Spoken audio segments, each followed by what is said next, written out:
Kaya pala ganito ang naging resulta ng kapalaran ko. Kasi alam ng Diyos na kaya ko. Sa edad kong to, napagod na akong magmadali. Kaya lahat ng ginagawa ko ngayon, ini-enjoy ko na lang. Siguro sa dami na rin ng aking pinagdaanan, napagtanto ko na ang buhay ay mas malawak at mas mahiwaga pa sa mga problemang dumarating sa buhay natin. Tumatanda na tayo, baka sa kakahabol natin sa masagana at maayos na buhay, ay hindi na natin nai-enjoy ang buhay. Baka nabubuhay na lang tayo dahil nape-pressure tayo sa sasabihin ng ibang tao.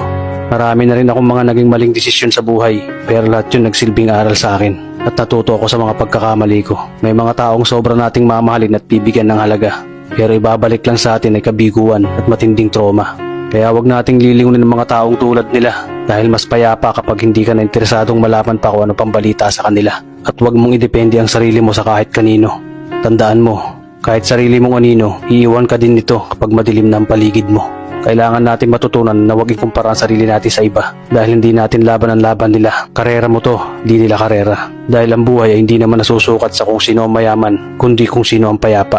Kaya galingan mo lang palagi tol dahil napakaraming tao mapanghusga, hihilahin ka pababa at lagi mo tong tatandaan.